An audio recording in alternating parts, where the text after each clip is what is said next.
Trump, आपको पता है, क्रिश्चियन इवेंजेलिकल्स के नुमाइंदे हैं सबसे बड़े। अच्छा। नेतन्याहू, आपको पता है, क्रिश्चियन जायोनिज्म, वो कहते हैं कि जायोनिज्म का आखिरी इमाम कौन है? नेतन्याहू।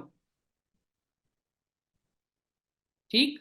और बहुत से लोग ये कहते हैं कि शायद खामनाई ईरान में विलायत फकीह के आखिरी इमाम हैं। फिर क्या होगा? उसके बाद आई डोंट नो।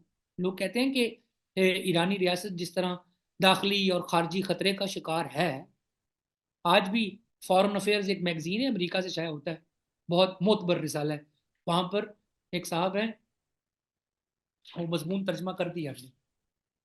अच्छा। हाँ, बहुत शानदार। मसला ये है कि आप सिर्फ एक मजमून एक दफा पढ़ सकते हैं, फिर बाकियों के लिए आपसे पैसे मांगते हैं। तो आपने एक दफा पढ़ लिया, हाँ? पढ़ नहीं लिया, तर्जुमा कर दिया भाई। हाँ हाँ, पढ़ के तर्जुमा। तो अब दूसरा मजमून आपको नहीं मिलेगा।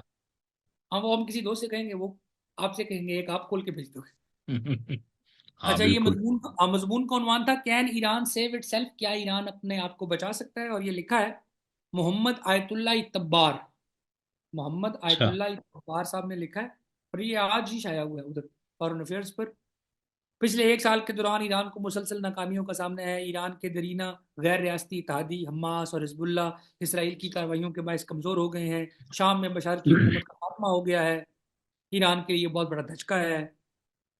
ऐसे में अमरीकी सदर डोनाल्ड ट्रंप की वापसी इस बात का इशारा है कि ईरान को एक दफा फिर शदीद तरीन माशी पाबंदियों का सामना होगा। इन बढ़ते हुए चैलेंजेस के दौरान अमेरिका के कई माहिरीन कह रहे हैं कि ईरान एक बड़ी स्ट्रेटेजिक शिकस्त खा रहा है। अमेरिकी तज्जियाकार रिचर्ड हॉस ने लिखा है, इसी फॉरेन अफेयर्स में लिखा है, कि ईरान इस वक्त इतना कमजोर हो चुका है जितना 1979 में था, अच्छा, इनकलाब के वक्त। ये तो वाकई ऐसे है या ऐसे ही बस ये कोई उनकी, आदाद शुमार हकाइक के साथ ये है एक या प्रोपेगेंडा ये है? एक माहिर सियासियात जो मशरिक वस्ता को माहिर है, ये उसका अंदाजा है। तो वो कह रहे हैं कि ऐसी सूरत हाल में ट्रंप चाहेंगे कि ईरान के सामने दो शर्तें रखें, या कि हम्म। ट्रंप की शराइत पर क्या करो, एटमी मुआहिदा, और या फिर जंग के लिए तैयार हो जाओ। तो ट्रंप ने ऐसे किया है ना तो ईरान ने इस रद्द वक्त। कर दोनों का जंग के लिए और तैयार है। और जो बड़ी खबर ये नहीं है कि आयतुल्ला खामनाई ने कहा है कि हम इसको रद्द करते हैं। बड़ी खबर ये है कि ईरान की तारीख के सबसे ज्यादा इस्लाह पसंद सदर मसूद पजिश्कियान, उन्होंने कहा है जहन्नुम में जाओ तुम, और जो दोजख का दरवाजा तुमने ईरान पर खोलना है वो तुम कल की बजाय आज खोलो। ये जुबान माशाल्लाह अहमदी, माशा। ये जुबान अहमदी नयाद भी इस्तेमाल नहीं करती। वाह। ये जुबान क्यों इस्तेमाल हुई है? इसलिए कि अहमदी नयाद इस वक्त ईरान में नहीं है। अहमदी नयाद इस वक्त तक अमेरिका में बैठे हैं। ट्रंप अच्छा। को ईरान जैसे अहमदी नयाद ईरान के ट्रंप थे ना, हम्म।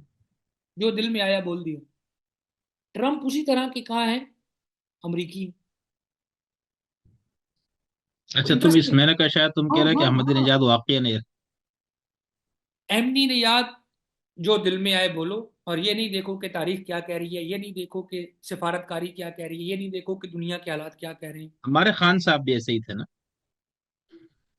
हाँ हाँ, हमारे खान साहब, लेकिन भैया मोदी एक और, ये क्या नाम है, ट्रंप साहब एक और ही लेवल किया। अच्छा।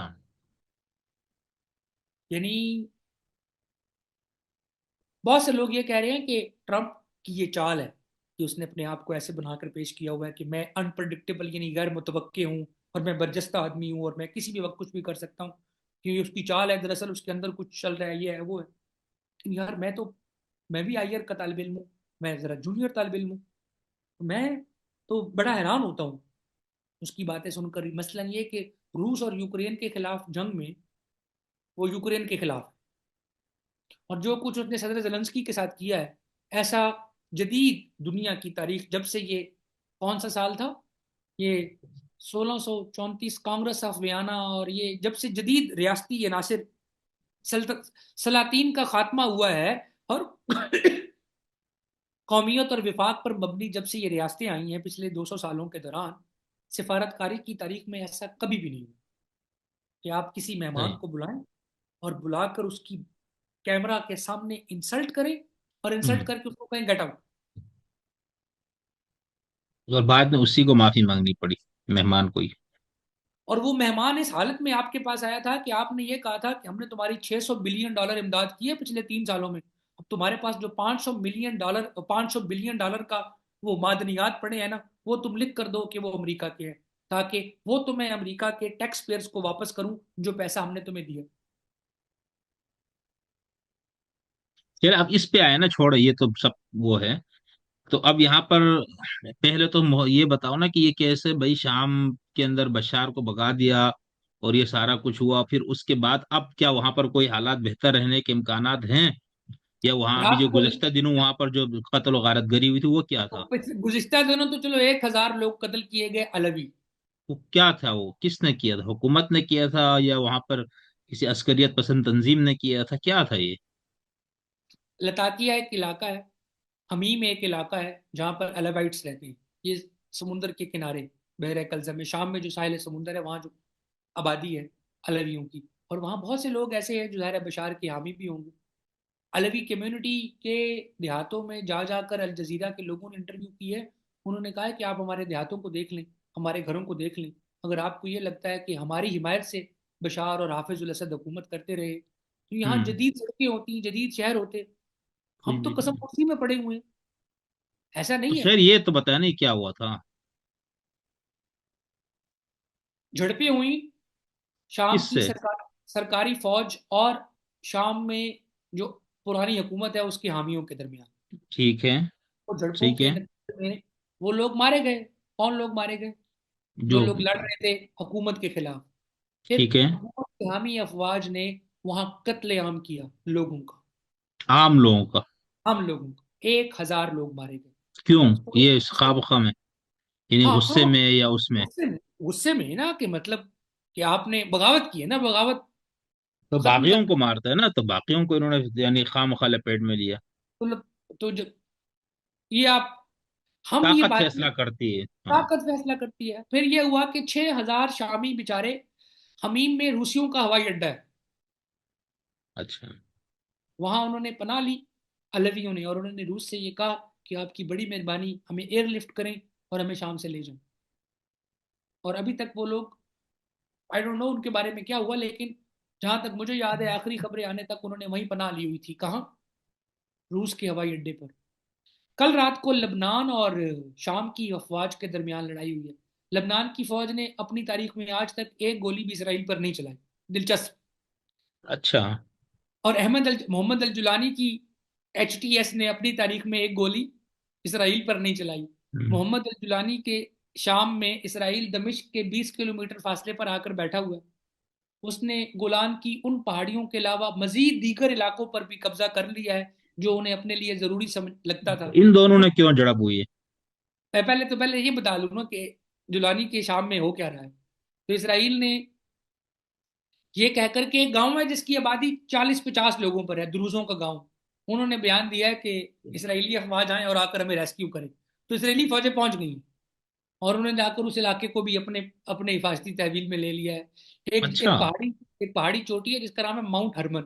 वहां से असला जाया करता था हिजबुल्लाह को, यानी ईरान से ईरान इराक, से?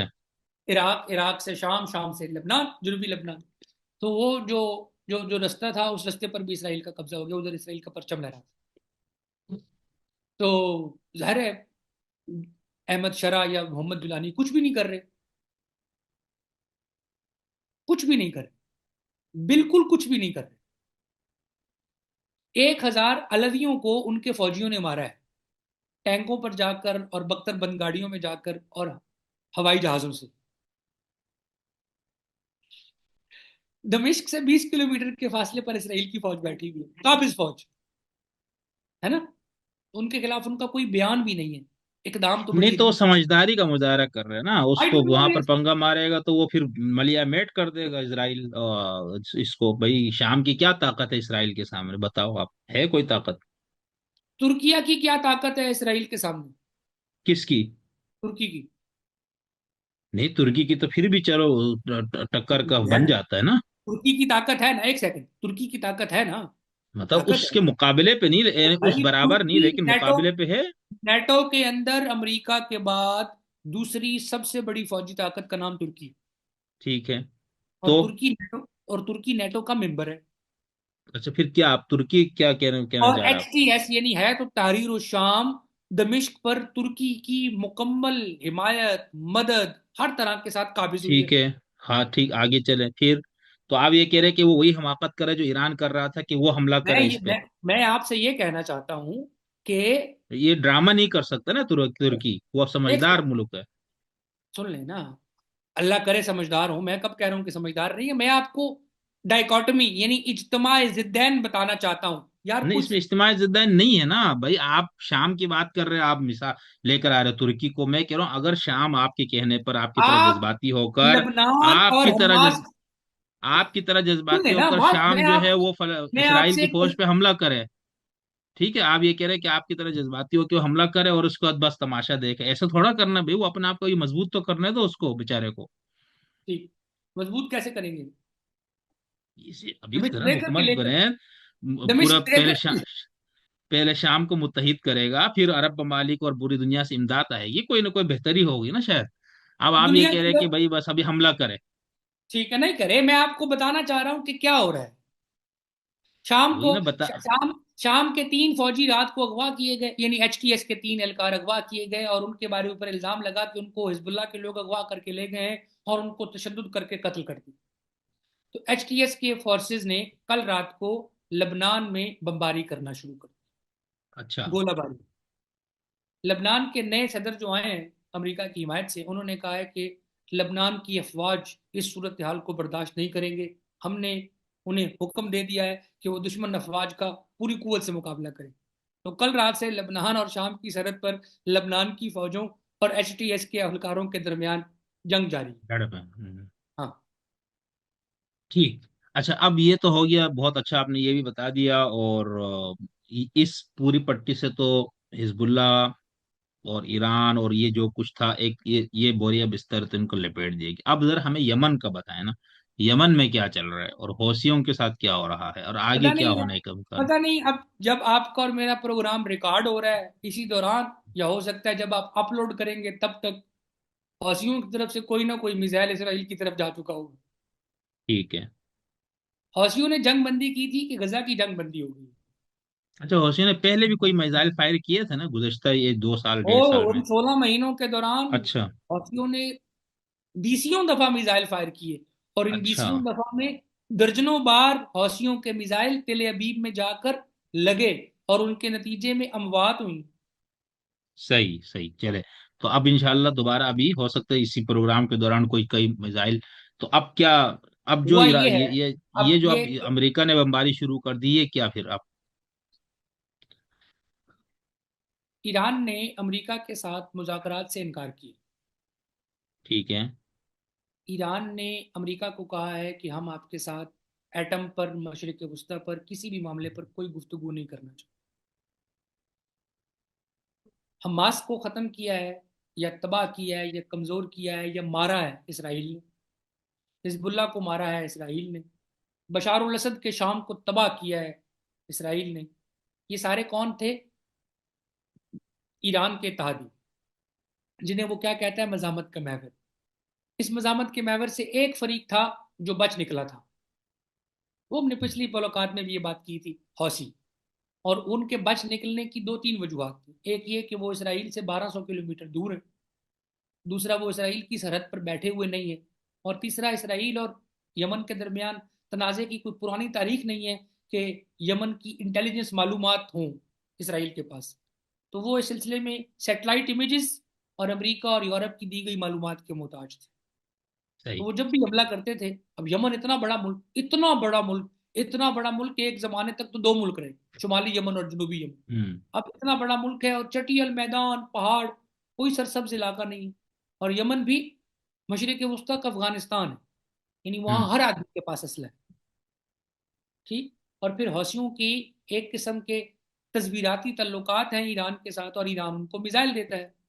और ये बहुत से लोग लिख रहे थे कि ये जब जंग चल रही थी 15-16 महीने की, तो ईरान के फौजी माहरीन को ये अंदाजा था कि ये जंग इसराइल को अंगेज किए रखना और इसराइल को कोई बड़ा नुकसान पहुंचाना मुमकिन नहीं है। तो उन्होंने, वो क्या कहते हैं उसे, प्लान बी के तौर पर उन्होंने यमन को एज मिसाइल लॉन्चिंग साइट के तौर पर प्रिपेयर किया हुआ था। और इस दौरान 16 महीनों में उन्होंने कई दफा मिसाइल चलाकर चेक करके देखे कि मिसाइल कामयाबी से यमन से दागे जा सकते हैं। और वो ना सिर्फ ये कि बहेरा अहमर के दरमियान बाबुल मंदुम की पट्टी को बंद कर सकते हैं, बल्कि वो इसराइल को भी डरा सकते हैं। और ये 16 महीने में उन्होंने किए रखा। इस दौरान सबसे बड़ा नुकसान किसको हुआ? इजिप्ट को। कि इजिप्ट की नहर स्विस, जो कि बहुत बड़ा सोर्स है उनकी इनकम का, वो पिछले 1.5 साल से बंद है। अरे तो सेवन फिर यहाँ थोड़ा थोड़ा सा ये बताए कि जो यमन ईरान से असलहा और ये सब जाता है तो वो रास्ता क्या है अभी? कश्तियां। पिछले साल नहीं, दिसंबर, एक सेकंड, थोड़ा सा नक्शा अक्टूबर। हमें पता नहीं है ना, इसलिए थोड़ा ये समझा दे यार मैं कि वो ईरान से कहाँ जा। मैं एक खबर निकाल के पढ़ रहा हूँ, अल्लाह करे कि ये खबर पढ़ने वाले, ये सुनने वाले हम्म। मेरी शिकायत ना लगा दें। क्या ना लगा दें? शिकायत ना लगा दें। क्यों यार? US forces captured a boat filled with weapons in near Yemen।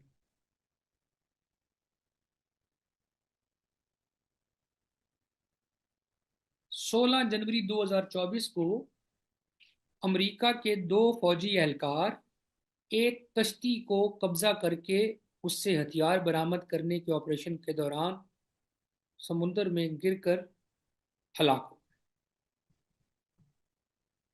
इतलात के मुताबिक ये हथियार ईरान से यमन मुंतकिल किए जा रहे थे समुद्री रास्ते के जरिए, और जो लोग गिरफ्तार हुए उनका ताल्लुक पाकिस्तान से। अच्छा,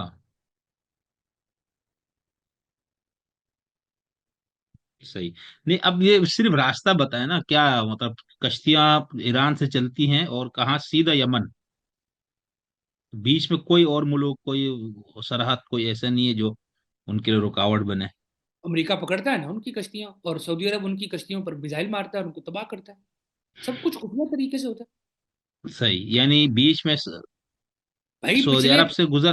2015 से लेकर 2025, 10 साल हो गए यमन की वो बहरी नाकाबंदी की हुई है सऊदी अरब ने। सही। उस तो इसके नाकाबंदी को, बावजूद फिर क्या ये हाँ मतलब जिस तरह हाँ, स्मगलिंग का माल होता है इसी तरह नकलें पहुंच कुछ जाता है? कुछ भी, मतलब वो सऊदी सही। कहते हैं कि ये इंसानी, यानी मतलब जो यूनाइटेड नेशंस के आते हैं ना कार्गो कंटेनर, सऊदी अरब तो उन कार्गो को भी चेक करता था जिन कार्गो में खुराक होती थी, अच्छा। जिन कार्गो में दवाई होती थी। बल्कि उसने बैन किए रखे। भाई मत पूछो कि कितने हजार, 12,000 यमनी बच्चे भूख और प्यास से मरे, कहत से मरे। और वो कहत कुदरती नहीं था, सऊदी अरब का बनाया हुआ था। अच्छा। हजारों यमनी मारे गए सऊदी हम्म। अरब की बमबारी में। सही सही, बिल्कुल और ठीक। लेकिन बस मैं यही लेकिन समझना लेकिन चाह था, तो लेकिन अब ये कब सारे तक समझ फिर लें ये ना, हो सकता है? आप भी समझ लें और आपके सारे दोस्त भी समझ लें और मैं खुद भी अपने आप को समझा लूं कि फजाई कार्रवाइयों से आप शहरी मारते हैं, हम्म। इंफ्रास्ट्रक्चर तबाह करते हैं। जंग ठीक है। नहीं जीत जंग जीतने के लिए क्या जरूरी होता है? जमीन पर जाकर जमीनी। यमन 15 सालों से, 10 सालों से हौसियों के पास है, हौसियों के पास ही है। सही। अमेरिका, गल्फ, यूरोप मिलकर यम हौसियों को सना से नहीं निकाल सकते। और ताकत उनकी ये है कि वो सना में बैठकर तिल अबीब को और बैतुल मुकद्दस को हिट करते अच्छा, ये यहाँ पर ऐसे में अपनी मालूमात के लिए, होसी जो हमारे जैदी मकतब फिक्र से इनका ताल्लुक है, तो यमन की आबादी क्या इतनी ज्यादा हैं। नहीं नहीं वो है, उनके साथ नहीं उसका कोई नहीं नहीं, ताल्लुक है नहीं। या क्या? सारे यमन की मजहबी नुमाइंदगी तो ये बिल्कुल नहीं करते, ये यमन का अकलीती मजहबी गिरोह। हाँ, तो फिर इसके बावजूद किस तरह ये काबिज हो गया? ताकत, इसी तरह। Weapon, yes. सही। जो मौजूदा ठीक। जो हुकूमत थी ना वो करप्ट थी ना। पहले तो अली अब्दुल्ला साले थे जो 20 साल से हम्म। डिक्टेटर, उनकी हुकूमत का खात्मा हुआ अरब स्प्रिंग में। अब्दुल रब मंसूर अच्छा। हादी सदर बने, अब्दुल रब मंसूर हादी 2 साल के लिए सदर बने अबूरी। और उनकी जिम्मेदारी थी कि वो इंतखाबात करवाएंगे और जो सदर बनेगा वो आएगा। उन्होंने ठीक है। इंतखाबात ही नहीं करवाए। कैसे? वो भी वो बैठ गया, हाँ। वही बैठ गए। वो बैठ गए चिपक बैठ गया गए कुर्सी। और उनको सऊदी अरब की मुकम्मल हिमायत थी। हौसियों ने उनको पीटा और पीट के निकाल के बाहर फेंक दिया। जब हौसी उठे मजामत के लिए तो वो पॉपुलर थे, अवाम उनको पसंद कर रही थी, क्योंकि अवाम अब्दुल रब मंसूर हादी को पसंद नहीं करती थी, क्योंकि वो पपेट था। पपेट को कौन पसंद करता है? दुनिया में कहीं भी पपेट हो, पब्लिक उनको पसंद नहीं करती, वो चाहे कहीं भी हो। हाँ। समझ लो, खुद ही नहीं तो समझ अब लो। हौसियों को भी तो पपेट ही समझा जाता होगा ना ईरान का, नहीं? ऐसा पपेट जिसके पास हथियार भी हैं और जिसके पास लिजिटिमेसी है कि मैं फलस्त मशरिक वस्ता में हर वो मुल्क, हर वो हुकूमत, हर वो हाकिम अवाम का पसंदीदा हो जाता है अगर वो फलस्तीन के हक में इसराइल से लड़ना शुरू। सही। अच्छा, यमन की अक्सरियती आबादी सुन्नी है, सुन्नी दूसरे नंबर हमारे पे वाले, जैदी। हनफी वाले सुन्नी नहीं, जो अरब में हाँ हाँ, शाफी नहीं नहीं, है। वो ठीक है, हाँ नहीं वही सुन्नी सुन्नी होता है ना, हाँ, मकतब के तौर पर। और जैदी जो है वहां पर दूसरे नंबर पे है। दूसरे नंबर पे, हाँ। ठीक है। और वो मतलब फिर जैदियों में ऐसा तो मुख्तलिफ गिरोह है, वो उस पर हम अभी नहीं बात हाँ, करते। तो अब जो पॉलिटिकली हौसी जैदी, हैं। पॉलिटिकली जैदी बहुत अरसा सऊदी अरब के हामी और इत्तेहादी थे। हम्म। सही। इनके और सऊदी बिल्कुल अरब के ऐसे ही। इख्तलाफात जो हैं, इनके और सऊदी अरब के इख्तलाफात 15-20 साल पुराने हैं। हाँ, ऐसे ही पहले इनका बहुत अच्छा ताल्लुक था, ये सारा कुछ था। तो अब आप एक मशरिक़ उस्ता के माहिर और एक बैनुल अक़वामी ताल्लुकात के उस्ताद, और उसके ऊपर एक होने के नाते आप क्या देख रहे हैं कि क्या होगा? आप ये यमन का, हौसियों का, और ईरान और अमेरिका के दरमियान ये कोई जंग छिड़ जाएगी या मसला हल हो जाएगा, क्या होगा? ये थोड़ा सा हमें बताएं ना। अब हम करते हैं तज्जिया सदर ट्रंप की जात का, बहसियत फर्द वो कैसे आदमी। वो तो हो बहुत ही से है ना लोग, दफा। नहीं नहीं नहीं नहीं नहीं, हम जब तक आप ट्रंप की पर्सनैलिटी का वो पहलू नहीं समझेंगे जो ईरानियों ने समझा है, तब तक आप कैसे प्रेडिक्ट कर सकते हैं। ठीक सदर है। ट्रंप के बारे ठीक। में ये कहा जाता है कि वो एक खालिस कारोबारी आदमी है, जो हम्म। मामलात को महज नफ़े और नुकसान की सूरत में देखते हैं कि मैं तुम्हें ये दूंगा, तुम बदले में मुझे क्या दो। सही है। और मैं पिछले इतने सालों से तुम्हें फलां चीज दे रहा था और तुम कुछ नहीं दे रहे थे बदले में, जाओ दफा हो जाओ। हम ना सिर्फ ये तुमसे वापस लेते हैं, बल्कि पिछले 75 सालों में, 100 सालों में, 50 सालों में, 10 सालों में या 4 सालों में जो बाइडन ने तुम्हें जो दिया है, हमने तुमसे वो भी वापस लेना है। हाँ, और वो वो भी वापस वापस लेते हैं। करो। और वो हम तुमसे वापस कैसे ले सकते हैं? हमारे पास कौन से पैसे हैं कि हमें वापस करोगे? तुम मेहरबानी करो, हमने चेक करवाया है तुम्हारे फलां फलां इलाके में फलां फलां मादनी आता है, वो आप हमें दे दो। ट्रंप ने आते ही सबसे पहले ये कहा कि जो पनामा है ना, गल्फ ऑफ पनामा, ये अमेरिका की, ये वहां नहर है लैटिन अमेरिका में, जैसे हमारे यहाँ सुइस कैनाल, पनामा कैनाल हमारी है। फिर उसने कहा ये जो ग्रीनलैंड है ना डेनमार्क का, यहाँ पर बहुत ज्यादा मादनियात है, डेनमार्क को चाहिए कि वो हमें फिरोख्त कर दे, वरना हम उसे ले लेंगे। और कनाडा, कनाडा को मैं वैसे तो कोई एक अलग मुल्क के तौर पर मानता नहीं हूँ। हम्म। कनाडा हमारी 51वीं रियासत है, और वो जितना जल्दी इस चीज को तस्लीम कर ले उनके लिए बेहतर होगा। और वहाँ अमेरिका में रियासतों के जो सरबराह होते हैं उनको गवर्नर कहा जाता है। तो उन्होंने कहा ये जो गवर्नर ट्रूडो है ना, यानी कनाडा के वजीर आजम को वजीर सदर आजम ट्रंप को। ने गवर्नर ट्रूडो कहकर पुकारा और कहा कि कनाडा, हम तुम पर इतनी बड़ी माशिया पाबंदियां लगाएंगी कि तुम देख तो रह जाओ। मैक्सिको, तुम्हें चाहिए कि फौरन हमारे टैरिफ टैरिफ जो तुमने हम पर लगाया हुआ था, वो इतने अरब डॉलर तुमने हमसे कमाए हुए हैं, वो हमें वापस करो, वरना हम तुम पर इतना टैरिफ लगा दें। मैक्सिको पे टैरिफ। यूरोप को धमकी कि भाई अगर ये यूक्रेन की दिफा करना है ना तो खुद ही करना है हमें। मोदी जी को भी कुछ किया है। मोदी को भी उसने बैठकर कहा है कि मोदी साहब, मैं चाहता हूं कि आप हमारे से F-35 जहाज खरीदें। वो हम्म। वहां से जहाज खरीदने नहीं गए थे। और हम आपसे ये कह रहे हैं कि जो आपने ईरान के साथ कारोबार शुरू किया हुआ है ना, इसको खत्म करें। और इराक को कहा है कि जो तुम ईरान से गैस खरीदते हो इसको खत्म करो। और ईरान से कहा है कि तुम हमारे साथ एटमी मुआहिदा करो हमारी शराइत पर, वरना हम तुम्हारी ऐसी की तैसी करें। प्यूटन के बारे में वो कहते हैं कि प्यूटन बहुत अच्छा आदमी है, प्यूटन यार है अपना, प्यूटन को मैं समझाऊंगा, प्यूटन बहुत अमन पसंद आदमी है। और चीन के साथ हम भरपूर तरीके से जंग करेंगे, फलां करेंगे, ढिमकाड़ करेंगे, ये करेंगे, वो करेंगे। जैसे उसने धमकी लगाई है ना 5 दिन पहले, ईरान, चाइना और रूस, इन्होंने मुश्तरका मश- बहरी मशकें मेरी की हैं। कहाँ मशक़ें पर? शुरू कर। कहाँ की हैं? ये चाय बाहर में। चाबहार में। शाबाश। ईरान ने ये अंदाजा लगाया है और चीन ने ये अंदाजा लगाया है कि ट्रम्प उस आदमी की बात सुनता है जो आदमी उसे आंखें दिखाता है, और जो आदमी उसे कमजोर लगता है, वो यूक्रेन हो, वो डेनमार्क हो, वो मैक्सिको हो, वो कनाडा हो, वो गजा हो, उनको वो उल्टी मार देने की बात करता है। तो ईरान के पास दो चॉइसें थी, या ये कि ट्रम्प को कहता कि ट्रम्प की जय हो, जैसे आप कहते हैं हम वैसे कर लेते हैं, या वो कहता कि आजो फिर तो अख। कारोबारी आदमी का एक और भी मसला होता है, वो लड़ाई नहीं कर सकता। लड़ाई से डरता है वो बहुत ज्यादा। तो वो डराता है आपको अपनी माइट से, अपनी ताकत से। तो ट्रम्प आपको अपनी ताकत और माइट से डरा सकता है। ट्रम्प अपनी ताकत से आपको नुकसान पहुंचा सकता है, पहुंचा सकता है, इस हालत में जब उसे यकीन हो कि आप जवाब में उसे कोई नुकसान नहीं पहुंचा सकेंगे। गजा जवाब में ट्रम्प को कोई नुकसान नहीं पहुंचा सकता।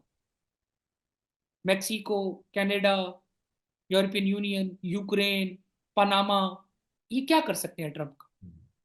ईरान क्या नुकसान पहुंचा सकता है? ईरान का बहुत पुराना दावा है कि आप हमारे साथ जंग करें, हम तैयार हैं। और हम ये जो रास्ता है ना, आलमी तेल की तिजारत का 40 से 50% कहाँ से हम्म। जाता है? ईरान। ये ये अपनी जो है स्ट्रेट ऑफ हुर्मुज, आबनाए हुर्मुज के अंदर से जाता है, जो कोई 25-30 किलोमीटर समुद्री इलाका है। एक तरफ अरब दुनिया है, दूसरी तरफ ईरान भाईजान है। तो ये बीच में जो तंग घाटी है, ईरान कहता है कि हम यहाँ पर ऑयल टैंकरों के जरिए तेल फेंकेंगे, आग लगा देंगे, आप यहाँ से गुजर कर दिखाएं। हम अपने तेल के तमाम कुओं को आग लगाएंगे। अमेरिका ईरान की तरफ क्यों आना चाहते हैं? तेल के लिए और गैस के लिए ना। दुनिया में गैस के दूसरे बड़े जखायर बाद रूस, दुनिया में दूसरे बड़े जखायर गैस के ईरान के पास है। और बाद सऊदी और वेनेजुएला और तेल के। इराक, तेल के चौथे बड़े जखायर ईरान दुनिया के चंद अमीर तरीन मुल्कों में से एक हाँ बिल्कुल। है, जब इसकी मादनियात की बात आती है। फिर ईरान के पास एक लेकिन और ये वजह नहीं होगी ना कि वो उस तेल और के लिए आ रहे हैं, वो लड़ाई और है, वो तो इराक उसके पास है, सऊदी अरब उसके पास है, बाकी है तो ये तो मतलब आप अगर भाई वो लड़ाई तो दूसरी है ना, किस चीज की लड़ाई है? ईरान की और इसकी, ये जो मशरिकी वस्ता और इस सारे क्योंकि चक्कर आपको में। लगता है कि दुनिया में कोई मतलब वो आलम कुफ्र और आलम इस्लाम की जंग लगी हुई है, और उसमें आलम नहीं कुफ्र हाँ। नहीं, ये तो हमने आपको नहीं कहा। तो क्या आपको लगता है कि विलायत फकी और इवेंजेलिकल क्रिश्चियंस आपस में लड़ रहे हैं? नहीं, मशरिकी वस्ता में जो लड़ाई में ईरान ने सारा कुछ जो अमेरिकी मफादात, उसकी पॉलिसियों को नुकसान पहुंचाता रहा, और अभी भी देखो ना वो किस बुनियाद पे वो कर रहे हैं, हौसियों के उस नाम पे वो धमका रहे हैं ना, कि तुम उनके इमदाद करते हो, उसको बंद कर दो वरना हम ये कर देंगे ना। वो ये तो नहीं है कि तेल के लिए, मतलब अगर ईरान के ऊपर चलो ये विलायत फकी की हुकूमत खत्म हो जाती है मिसाल, और इसके बाद क्या जो भी हुकूमत यहाँ बनेगी, तो आपका ये ख्याल है कि वो ईरान को जो है, जो भी है वो अमेरिका को बासानी उनको तेल और ये सब उसको दे देगा? और क्या अमेरिका इस कैफियत में है कि जंग कर भी ले तो वो यहाँ पर काबिज होकर बैठ जाए, जिस तरह अफगानिस्तान ने 20 साल बैठा? तो ऐसा तो नहीं होगा ना। भी तो नहीं ना, फिर इसलिए तो ईरान का अमेरिका के सामने सख्त और तल्ख लहजा ये जाहिर करता है कि ईरान को ये समझ आई है कि है जुर्म ज़ईफ़ी की सजा मर्ग मफाजात। ठीक हो गया। हाँ, तो वो खुल्लम खुला कह रहे हैं कि हम आपसे जंग करने के लिए तैयार हैं।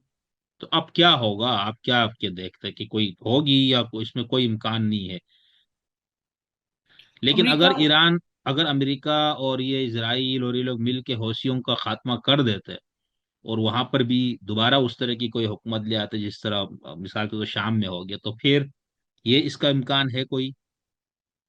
और अगर ये हो गया तो फिर क्या ईरान कुछ कर सकता है इस पूरे मामले में फिर? ये ईरान जाहिर है हौसियों को प्रोटेक्ट करने की पूरी कोशिश करेगा उस वक्त तक जब तक मामला ईरान की रियासत की सालमियत तक नहीं आता। ठीक। हौसी हौसी ईरान की, ईरान से बाहर सरहदी चौकी है।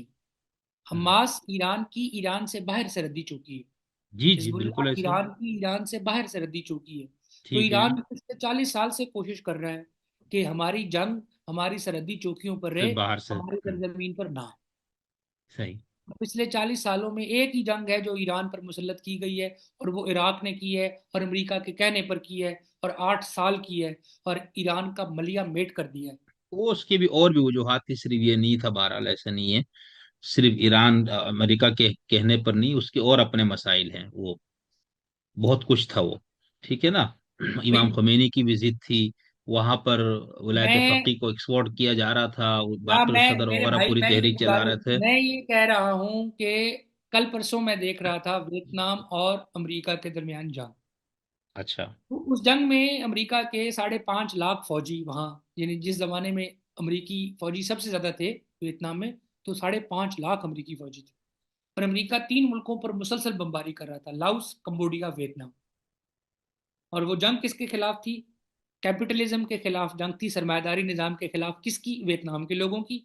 और अमेरिका की जंग थी इन लोगों के खिलाफ, क्यों? क्योंकि ये कम्युनिस्ट थे। जंग खत्म हो गई 1971-72 में, और अमेरिका अपना फौजी समेट के गौरव। वापस चला। एक अमेरिकी फौजी जो वहां लड़ रहा था 1972-73 में, वो कहता है मैं 1975 में किसी काम से वापस आया वियतनाम। तो मैंने देखा Pepsi, Coca Cola, Adidas, Nike, फलाना ढमकाना, ये सारे मल्टीनेशनल कारोबारी कंपनी है ना। वियतनाम में इनके दुकानें, स्टोर, केएफसी, मैकडोनल्ड्स, फलाना ढमकान खुले हुए थे। और कहता मैं ऐसे करके बैठा हुआ था और मैं सोच रहा था कि फिर ये जंग कौन जीता। हम्म। और इस जंग में 3 से 5 मिलियन, 30 से 50 लाख वियतनामी मारे गए, इतने 20 सालों में। अगर आपने 50 लाख वियतनामी मरवा कर भी कोका कोला और पेप्सी और मैकडोनल्ड और केएफसी खोलना था, यही तो हम करने जा रहे हैं, यही तो करने हम भी आए थे। कि आप कम्युनिस्ट ना हो, आप फ्री वर्ल्ड का हिस्सा बने। तो फ्री वर्ल्ड इकोनॉमी तो चल रही है वियतनाम में। हम्म। वियतनाम कम्युनिस्ट, वियतनाम की कम्युनिस्ट पार्टी, वियतनाम को नाम का कम्युनिस्ट है वरना कैपिटलिस्ट है। शी जिनपिंग की कम्युनिस्ट पार्टी नाम का कम्युनिज्म है वरना सारा कैपिटलिस्ट है। कैपिटलिज्म है ना। तो यार एक आखिरी बात। एक आदमी है जिसका नाम है रॉबर्ट डी कैपलन। वो 2 मज़ामीन का माहिर है, एक ज्योग्राफिया का और एक इंटरनेशनल रिलेशंस का, यानी बैन अवी तल्लुकात और हम्म। ज्योग्राफिया। उसका 2 दिन पहले एक इंटरव्यू आया 1 घंटे 7 मिनट का, जिसमें उसने बताया कि रूस, चीन और अमेरिका दुनिया की 3 सुपर ताकतें हैं जो तेजी से डिक्लाइन का जवाल। शिकार, जवाल का शिकार है। इसमें उसने सबसे ज्यादा जवाल का शिकार किसको करार दिया? रूस को। कि आज खुदा ना खास्ता व्लादिमीर पुतिन मर जाते हैं तो कौन रूस को संभालेगा? हमें कोई पता नहीं है। इसलिए कि पुतिन ने रूस में इंस्टीट्यूशंस यानी इदारे तामीर नहीं किए। उसने पूरी रियासत अपनी जात के इर्द गिर्द खड़ी कर दी। दूसरे नंबर पर चाइना है। ये चाइना में कम्युनिज्म का इख्तियार है, कम्युनिस्ट पार्टी कंट्रोल करती है, और कम्युनिस्ट पार्टी ने इदारे मुल्क में बनाए हुए हैं कि आज शी जिनपिंग को कुछ हो जाए तो वो किसी और को मुतबादिल लेकर है। आ किसी और को लेकर आ जाएंगे। हमें ये नहीं पता कि शी जिनपिंग के बाद की कम्युनिस्ट पार्टी कैसे होगी, लेकिन कम्युनिस्ट पार्टी अपने आप को कायम दायम हमेशा के लिए नहीं रख सकती, क्योंकि उसने जो सरमायादारी माशी निजाम का दरवाजा खोला हुआ है। जमहूरियत उसका लाजमा है। ऐसा हो ही नहीं सकता कि सरमायादारी निजाम और उसके बाद पॉलिटिकल मॉडल जमहूरियत वाला आए नहीं। वो आएगा, इधर से नहीं आएगा तो उधर से आ जाएगा। ठीक। तीसरे नंबर पर खतरा है अमेरिका। कि अमेरिकी रियासत जो है वो मिलिट्री इंडस्ट्री कॉम्प्लेक्स पे खड़ी है, और यूरोप के साथ इत्तेहाद पर, और फलाना अलायंस और फलाना अलायंस। तो सेकंड वर्ल्ड वार के बाद, सर्द जंग के ज़माने में, अमेरिका ने रूस को काउंटर करने के लिए दुनिया में इत्तेहादी बनाए थे, माशी इत्तेहादी। ट्रम्प टाइप लोग अमेरिका में आकर अमेरिका की बनाई हुई दुनिया का कैसे खात्मा कर रहे हैं? खुद ही। यानी अमेरिका ने यूएसएआईडी खत्म किया है। अमेरिका ने आज वॉइस ऑफ अमेरिका खत्म कर दिया है, वीओए खत्म कर दिया, उर्दू सर्विस भी खत्म। 40 मुल्कों में 50,000 60,000 मुलाजमीन काम करते थे। एक ईमेल आया है 10 बजे सुबह कि हेलो, ईमेल पढ़ लिया है, तुम्हारी नौकरी खत्म, ये कंप्यूटर बंद करो, बस्ता उठाओ और घर जाओ। तो ये अमेरिका जो अपना सॉफ्ट पावर था ना, कल्चरल पावर, उसका खुद ही खात्मा कर रहा है। और वो खात्मा कौन कर रहा है? ट्रंप कर रहा है। और किसके जरिए हो रहा है? ट्रंप के जरिए हो रहा है। और ट्रंप को ये पता है कि मेरे पास बहुत कम टाइम है। ही 79, एक कम 80 साल उनकी उम्र है, दोबारा इलेक्शन वो नहीं लड़ेंगे। दूसरा, 2 दफा उन पर कातलाना हमला हो चुका है। तो वो जो भी समझते हैं अमेरिका के लिए, अमेरिका का जो भी उनका विजन है, वो उस विजन को फौरन चाहते हैं कि उस पर इम्प्लीमेंट हो जाए। इसलिए वो जो काम सालों में होने हैं वो महीनों में कर रहे हैं, और जो महीनों में करने हैं वो हफ्तों और हम्म। दिनों में कहीं चले जा और रहे हैं। जल्दबाजी जो है वो फिर बंदे का। हाँ। तो ये जो अमेरिका में रियासती सतह पर उठाक पटाख उजलत में जो कुछ हो रहा हम्म। है, वो जॉन साहब का शेर याद आता है। आलम कुन है ये जहान खराब, यही मुमकिन था इतनी उजलत। नहीं वो क्या है, नहीं ये शेर तुमने गलत पढ़ा है। हासिल कुन है ये जहान ये। खराब। यही मुमकिन था इतनी उजलत में। खैर। अच्छा मैं यार सोचता था इसमें मैं यहाँ पर। इसमें इसमें क्या ही शानदार तारीफ है खुदा की। हाँ है क्या बात है, मैं क्या हाँ। क्या हासिल कुन है ये जहान खराब, यही मुमकिन था इतनी उजलत में। आहा। अच्छा अब मैं आपसे सिर्फ दो सवाल और करके आपका का शुक्रिया अदा करना चाहूंगा। एक तो ये जो अभी हम ईरान और अमेरिका की जंग की बात करें, तो अगर खुदा ना करे कोई जंग किसी के साथ भी हो, अगर ये कोई किसी की हिमाकत की वजह से लड़ाई शुरू होती है, तो अमेरिका ईरान पर अटैक करने के लिए क्या उसकी हिकमत अमली होगी, किस सरजमीन का इस्तेमाल होगा, कैसे वो ये कर सकता है, उसके लिए इम्कान वो क्या, वो रास्ता क्या है? अरब दुनिया सिर्फ में खास फिजाई? तौर नहीं, अरब दुनिया में खास तौर पर सऊदी अरब, जिसके बारे में ये ठीक। अंदेशा था कि उसको इस्तेमाल किया जाएगा, उसने तो खुल कर कह दिया है कि ईरान पर हमला बहुत बड़ी हमाकत होगी। और ईरान पर हमले के लिए हम वो अमेरिका तो क्या, उन्होंने इसराइल को जमाने में धमकी दी थी ना कि अगर कोई मिसाइल या कोई जहाज सऊदी अरब की फिजाई हदूद से गुजरेगा तो हम उसे गिराएंगे। क्यों? इनकी तो आप बहुत सख्त दुश्मनी यारी क्यों कर रहे हैं अच्छा? खुदा का खौफ करें यार, चीन ने को 1.5 2 साल हो गए हैं, दोनों की सुलह करवा दी है। आपस में बड़े प्यार मोहब्बत से बातें करते हैं। अच्छा चले। बहुत जल्दी दौरा मुतवक्की है किसका, मोहम्मद बिन सलमान का, ईरान का। ना करो यार, तो बहुत फिर यहाँ के सारे तो सौदे हमारे यहाँ जो बेच रहे इस नाम पे दोनों, ये तो मसला एक शिकार नहीं हो जाएंगे? खैर यार चले, इसको छोड़ देते। ये अब अच्छा ये दूसरा। जो डड्डू कुएं में रहते हैं ना उनको कुएं में रहने दें, जो ठीक है। मेंढक कुएं में रहता है उसको कुएं में रहने दें। हम्म। अच्छा एक तो ये इम्कान था, ये तो हो गया आपके बकौल, लेकिन क्या अगर अमेरिका बहुत दबाव डाले तो सऊदी अरब टिक सकता है उसके सामने? हाँ। है? ट्रंप ने कहा है कि मैं अपना पहला दौरा ना सऊदी अरब का कर सकता हूं अगर सऊदी अरब फिर से वादा करे कि वो हमसे $500 बिलियन का असला खरीदेगा। मोहम्मद बिन चलो। सलमान ने कहा है हम आपसे $600 बिलियन का असला खरीद लेते हैं। ये क्या बात है दोस्त, तुम ये क्या बात करते हो? हेलो अच्छा। ना। अच्छा नहीं देखना आप, सऊदी अरब तो ईरान का की सरहद या वो तो नहीं है ना, वो तो चलो बीच का एक रास्ता है, और फजाई क्या सूरत? फजाई अड्डे अड्डे सरजमीने करीब में ठीक है। उसको जगह चाहिए ना। और कौन कर सकता है मदद? एक तो सऊदी अरब हो गया, नहीं, इराक। सऊदी अरब नहीं कर सकता, इराक बिल्कुल नहीं करेगा, पाकिस्तान नहीं करेगा। हाँ, एक और बात इंटरेस्टिंग, ट्रंप ने कहा था, ये पिछले दिन 10 10 दिन हो गए, 8 दिन हो गए, कि अफगान तालिबान को चाहिए कि हमारा जो असला है ना वो सारा समेटे, हाँ सही है। तालिबान वापस करें। और बगराम बेस जो है ना, काबुल वाला, वो गलती कर दी बाइडन ने। हमने वहां से इनखला करना था, वो तो जरूरी था, लेकिन बगराम बेस तालिबान को हवाले नहीं करना चाहिए था। वो बहुत खूबसूरत अड्डा है, बड़ी मेहनत से हमने बनाया है। तो उन्होंने तालिबान से कहा है कि दो काम करो, एक तो ये असला हमारा वापस करो, और दूसरा ये बगराम का अड्डा हमें दे दो। हमने यहाँ पर अड्डा बनाकर चीन पर निगाह रखनी है, 5,000 फौजी रखनी है। ठीक है वो, पाकिस्तान लेकिन अभी पाकिस्तान ने यह कहा है कि हम सदर ट्रंप के इस फैसले की मुकम्मल हिमायत करते हैं। सदर ट्रंप ने यह बात बिल्कुल ठीक कही है कि अमेरिका की फौजें जो असला छोड़कर गई हैं, वो असला खित्ते में दहशतगर्दी के हक में इस्तेमाल हो रहा है। बात भी दुरुस्त है।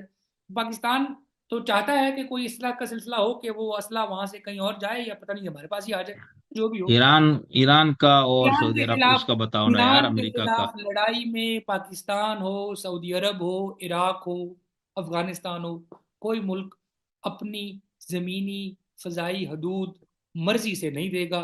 फिर अमेरिका बादशाह सलामत है, अब बादशाह सलामत जो चाहे कर सकते हैं, इसमें तो कोई दो क्या राय कर नहीं ना। सकता है, मतलब क्या कर सकता है, ये तो ये थोड़ा बताए ना। अमेरिका हमारे सामने वाले समुंदर जिसको बुहेरा अरब कहते हैं, यहाँ पर खड़ा करेगा अपने तैयारा बरदार जहाज, जैसे अच्छा। उसने अफगानिस्तान में किया था 98 में, याद है? अमेरिका में हमले हुए थे तो बिल क्लिंटन ने मिसाइल मारे थे अफगानिस्तान पर और सूडान पर। यूएसएस इंटरप्राइजेज उनका एक बैरी जहाज था, जिसके ऊपर तैयारे खड़े होते हैं, जंगी बैरी जहाज। वो पूरी एक पूरा मुल्क होता है वो एक किस्म का। तो वो कराची के साथ खड़ा था, और उसने 400 टोमोहॉक मिसाइल, जिसको वो क्या कहते हैं, क्रूज मिसाइल, वो काबुल पर और तोरा बोरा पे फायर किए। दो उसमें से गिर गए थे पाकिस्तान की फिजाई हदूद में। एक हमें मिल गया था, वो हमने वापस कर दिया था। एक हमें नहीं मिला, लेकिन 2004 में हमने क्रूज मिसाइल बाबर बना लिया था। लोग कह रहे थे ये तो बिल्कुल ऐसे ही है जैसे अमेरिका का मिसाइल टोमोहॉक। हम्म। सही। तो वो यहाँ ठीक। खड़े होंगे, यहाँ खड़े होंगे, यहीं से उनको मतलब वो मोहताजी नहीं तो है अच्छा, अभी। तो अमेरिका अमेरिका को इसमें। अगर अगर अमेरिका ने ईरान के एटमी जखायर पर हमले करने हैं फजाई, तो अमेरिका को खित्ते में किसी मुल्क की सरजमीन इस्तेमाल करने की मोहताजी नहीं। अच्छा, अब इसका दिफा करने में अमेरिका ईरान का क्या कितना ताकत और पावर क्या है, अगर ऐसा हो जाता है तो? ईरान के पास ऐसे मिसाइल हैं कि ये अमेरिका के तैयारा बरदार बहरी जहाज को गिरा सकते हैं। ठीक। और सही। अगर ऐसा होता है तो ये न्यूक्लियर कैटास्ट्रॉफी, यानी एटमी तबाही होगी, क्योंकि अमेरिका के पास जो 10-12 ये है बहरी बेड़े, तैयारा बरदार बहरी बेड़े, ये न्यूक्लियर रिएक्टर से चलते हैं। यानी ये ग्रीन एनर्जी है, यानी ये पेट्रोल या डीजल पर नहीं चलते, बल्कि ये न्यूक्लियर तवानाई पर चलते हैं, जो कि ग्रीन एनर्जी है। लेकिन जब ये तबाह होंगे तो इसके नतीजे में न्यूक्लियर ताबकारी खारिज होगी, जिससे पूरा खित्ता मुतासर होगा, जियोलॉजी, इकोलॉजी, माहौलियात। यानी ये आप एक ऐसी जंग के बारे में मुझसे अंदाजे लगवा रहे हैं, जिस जंग का मतलब लाखों लोगों की मौत और सही है, तबाही। सही है। हाँ, मैं तो इसलिए कह रहा हूँ ना, क्योंकि ये बड़ा इन्होंने दोनों तरफ से बयानात और वो हालात ऐसे हो गए। अच्छा, आखिरी सवाल में हौसियों से मुतालिक मैं बहुत अपनी क्लियरिटी चाहता हूँ, मोहतरम मेरे शोजब अस्करी साहब हाफिज़कल्लाहु ताला सलामुल्लाह अलैह, कि अभी कितने सालों से हौसी वहां पर बरसरे इक़्तिदार और बरसरे पेकार है यमन में? 11 सालों से।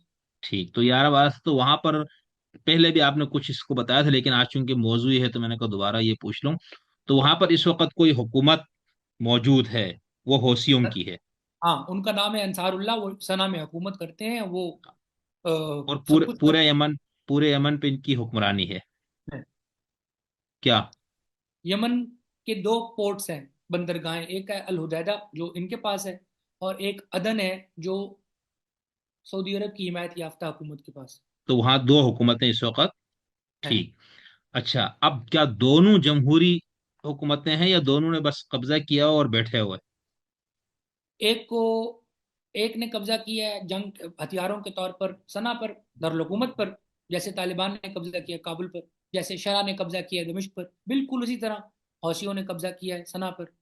और दूसरी, ठीक। वो पूरे पूरे यमन पे काबिज हो गए थे। तो जो यमन की सरकारी अफवाज हैं, उन्होंने यूएई और मुत्तहदा अरब अमारात और ये क्या बहरीन और ये सऊदी अरब, इनकी हिमायत याफ्ता पैसों से और हथियारों से आधा यमन जो है वो उनसे खाली करवा लिया।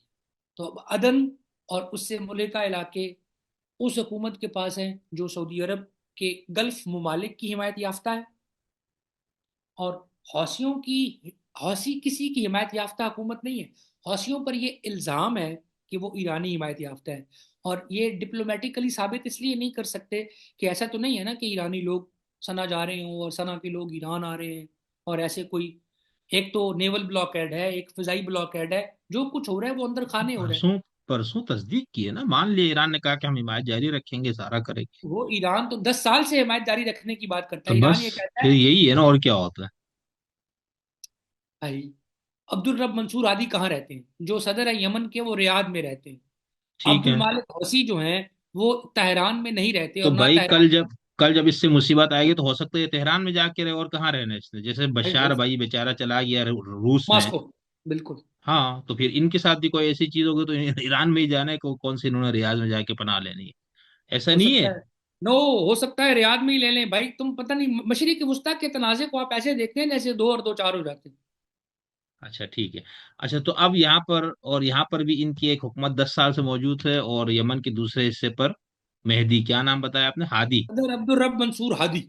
हाँ, उसकी हुकूमत है, और दोनों एक लिहाज से समझ ले काबिज होके बैठे हुए हैं, और वहां पर कोई इंतखाबात इलेक्शन इस तरह की कोई चीज कोई चीज नहीं नहीं। है, और हम्म। कोई मुस्तकबिल करीब में भी इसका कोई इम्कान जब नहीं तक है। उन लोगों उनकी मसालियत अगर होगी तो इसमें चार शरीक होंगे। हाँ। एक यमन के अपने दाखिली लोग, यमन के दाखिली लोग, दो पार्टियां, एक ठीक, हौसी और ठीक। एक प्रो हौसी और एक एंटी हौसी। और फिर होगा एक तरफ ईरान और एक तरफ होगा रियाद। सऊदी अरब ईरान और क्यों होगा? अभी तो तुम कह रहे थे ईरान का कोई वास्ता नहीं है यार। खित्ते में हौसियों के तस्वीराती ताल्लुकात किसके साथ हैं? ईरान के साथ। ईरान के साथ अभी आपने हम कहा ना नहीं है, तो मैं इसलिए कह रहा हूँ कि यार साबित आप, नहीं है फल। मंसूर हादी आलमी हिमायत याफ्ता, सऊदी हिमायत याफ्ता क्या है? सदर है यमन के। किस तरह कि उनको सदारत पर बिठाने के लिए सऊदी अरब की अफवाज यमन में बरसरे पैकार है। हौसियों को सना पर कब्जा करने के लिए पासदारान इनकलाब गार्ड की अफवाज बरसरे पैकार नहीं है। वो तो ईरान आप, कभी नहीं करता, ईरान तो समझदार है ना, वो अपने फौज थोड़े भेजते, वो तो दूसरों के खून से काम करने वाले हाँ मुल्क है भाई, क्या बिल्कुल हो गया आपको? बिल्कुल ये तो सही। हमें पता है, ये तो बताने की जरूरत नहीं है भाई। उसने अपना एक बंदा यमन उधर नहीं मरवाया, हिजबुल्लाह के देश में या वहां पर लुबनान, वही उन्हीं के लोगों को उसने कत्ल करवाया, तो वो किधर? और सऊदी अरब की कहाँ फौजी ताकत है यार कि वो वहां पर है इतनी ताकत? बताएं, मुझे तो नहीं पता। नहीं आप यार, अभी तो आप कह रहे थे ना कि सऊदी फौज के जरिए उसने मंसूर की हुकूमत कायम की, तो वहां पर सऊदी अरब की ये जो हमारे आपके रिटायर जनरल साहब के जाने। दुनिया में असले पर सबसे ज्यादा पैसा खर्च करता है अमेरिका। सऊदी अरब। अमेरिका। अच्छा। ठीक है। दूसरे नंबर पर चाइना। तीसरे नंबर पर सऊदी अरब। चौथे खरीदता नंबर होगा ना पर सब इंसाफ से तो। चौथे नंबर पर इंडिया या रूस। पांचवें इंडिया और रूस के दरमियान चौथे और पांचवी पोजीशन के लिए मुकाबला चलता रहता है। पहले नंबर पर अमेरिका, दूसरे नंबर पर चीन, तीसरे नंबर पर सऊदी। तो वो असला किस लिए खरीदते हैं? शब बारात पे पटाखे चलाने के लिए। ऐसी बात है, और क्या करना उसने अभी तक उस असले से, उसने क्या किए? वो अहले हदीस हैं, वो पटाखों के कायल नहीं। बिदअत है उनकी। ठीक है। तो लेकिन एक और चीज, तो क्या ये जो यमन की दोनों हुकूमतें हैं और इनकी भी आपस में खाना जंगी लड़ाई चलती रहती है, या अमन है जाहिर अपने है, अपनी जगह? जाहिर है लड़ रहे हैं। अच्छा। यानी दोनों ये कोशिश में है कि पूरा यमन कब्जे में आ जाए, हाँ मंसूर भी भाई और ये हौसई भी। हाँ, तो मैं एक और बात बताऊं। हम्म। आपने आपने अरब दुनिया में कानूनी हुक्मरान बनना हो ना, आप नारा लगा दें क्या, मैं इसराइल का मुखालिफ हूं और मैं इसराइल के खिलाफ जंग करूं। अरब अरब दुनिया जितनी जख्म खुर्दा है ना इसराइल से, तौबा तौबा। ऐसा ही है। हाँ, तो कोई भी आ जाए ना, वो सद्दाम लेकिन ये हुसैन ने, सद्दाम मोहम्मद हुसैन ने भाई। भी, एक सेकंड, सद्दाम हुसैन ने 91 में कुवैत में मार खाई ना, करीब था कि उनकी हुकूमत खत्म हो जाती। उन्होंने 4 या 6 स्कड मिसाइल मारे, किस पर? इसराइल पर। और अरे अगले सद्दाम 12, तो सद्दाम तो हुर्रियत पसंद आदमी था ना, उसकी हाँ क्या बात करता हो हाँ, यार? अगले 12 वो साल ये फिर, बादशाह। मैं ये कहना चाह रहा हूँ कि अगले 12 साल फिर गुजार गए ना। ठीक है। कोई भी आदमी मशरिक वस्ता में अगर एंटी इसराइल बात करेगा, वो चाहे तो कितना, भाई, तो ये क्यों नहीं हुआ? ये जो मोहम्मद अशरा तो नहीं इतनी बात करता, ये कैसे आ गया? ये भी तो अरब में ही आया ना, शाम में। फिर पता नहीं, मुझे नहीं पता। मेरा ना ख्याल है कि इसने ना इससे बशार पहले बात की, ना मेरा आने के ख्याल है बाद कि इसने कोई बात की। बशारुल असद ने बहुत जुल्म किया शाम। हाँ, वो तो डिक्टेटर जो भी होगा, जाहिर से आमतौर पर उसका कोई तो मुआ- जब जब जब जब अवाम आपकी साथी नहीं है, फौज आपकी साथी नहीं है, और आपके जो इत्तेहादी हैं वो हम्म। अपनी जान बचाने में मसरूफ हैं, तो फिर। सही। तो बस आखिर में थोड़ा सा ये बता दे कि अभी हौसी अमेरिका की वहां पर जो बम्बारियां हो रही, तो अभी क्या सूरत हाल बनी हुई है वहां पर? बस ये हौसी मैं ने आपसे। दावा किया है कि हमने अमेरिका के तैयारा बरदार जहाज यूएसएस हैरी ट्रूमैन को 2 दफा मिसाइलों का निशाना बनाया। जाहिर है, अच्छा। एक तैयारा बरदार जहाज अकेला नहीं चलता। वो सेंटर में वो होता है, एक पूरा शहर, और उसके इर्द गिर्द थोड़े थोड़े फासले पर 12-15 मजीद बहरी जहाज होते हैं, जो उसके इर्द गिर्द हल्का किए हुए होते हैं। और फिर हम्म। उसके नीचे कभी एक, कभी दो, कभी 4 न्यूक्लियर सबमरीन्स, एटमी हथियारों से लैस, एटमी तवानाई पर चलने वाली आबदोजें होती हैं। नहीं, वो एक पूरा अमरीकी, जिसे कहते हैं ना, अमरीकी फौज है पूरी की पूरी। नेवी, एयरफोर्स, जमीनी फौज, हर तरह की फौज होती है। और उसमें हजारों, लगभग 1 लाख के लगभग फौजी, अगर सारे शुमार कर लिए जाएं, तो होते हैं, जो इस सारे चक्कर में चल रहे होते हैं। आप क्या पूछ रहे थे? ये कि अभी सर मौजूदा जो अभी सूरत हाल हौसियों का अमेरिका पर, जो अमेरिका जो हाँ हमला हाँ, तो मैं बमबारी ये वगैरह बता रहा कर हूँ रहा कि हौसियों ने दावा किया है कि हमने 2 या 4 मिसाइल जो है ना वो 2 दफा मारे हैं इस था। अच्छा। बहरी बेड़े पर। जाहिर है कहाँ वो मिसाइल इस हिसार को तोड़कर उसको, ये तो हवाई बात है ना। लेकिन हम्म। एक किस्म के चैलेंज तो वो कर रहे हैं ना, अमेरिका की हाँ जी। बहरी ताकत को वो चैलेंज कर रहे हैं। और उन्होंने ये कहा है कि पहले थे खित्ते में इसराइल की तरफ जाने वाले जो जहाज थे ना, बहरी जहाज, वो चाहे इसराइलियों के हों या इसराइल के लिए असला लेकर जा रहे हों, वो हमारा टारगेट थे। अब खित्ते में जहां कहीं भी कोई अमरीकी जहाज नजर आएगा, वो कारोबारी जहाज हो या फौजी जहाज हो, वो हमारे लिए लिजिटिमेट टारगेट है। और हमें तो 15 साल में सऊदी अरब नहीं खत्म कर सका, और हमें तो पिछले 16 महीने में इसराइल कुछ नहीं कर सका, कि अमेरिका तुम क्या कर सकते हो। सही। तो ये सिर्फ एक शोर शराबा है या वाकई ऐसा कुछ, अगर शोर अमेरिका शराबा सीरियस भाई, हो के हमला करे? अमेरिका चाहे तो सना पर बमबारी करके उसे गजा बना दे। हम्म। तो ये हो सकता है अभी जो कुछ बमबारी शुरू हुई है? हो सकता है हो जाए।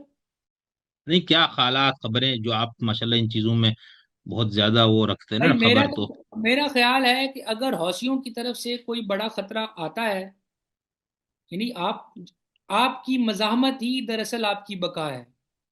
सही।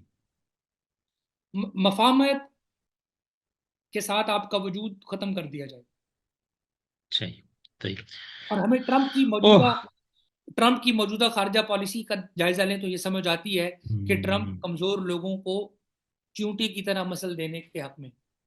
बस ये यही नफ्सियात होती है ताकतवर है उनकी ना, कि जब कोई, तो बस खैर चले, बहुत शुक्रिया शोजब साहब, आपने बहुत टाइम दिया आज भी मुझे, और ये कुछ चीजें आपसे समझनी थी, आपकी मालूमात और इल्म और फिक्र को थोड़ा सा हमने दोबारा मैंने ये अंदाजा लगाया कि दस्तक। आप 6 महीने कुछ नहीं करते मशरिक वस्ता के बारे में, और आप कहते हैं कि शौज़ बस्करी तू मेहरबानी जाहिर सी कर, बात है भाई, सारी हमारे खबरें जाहिर।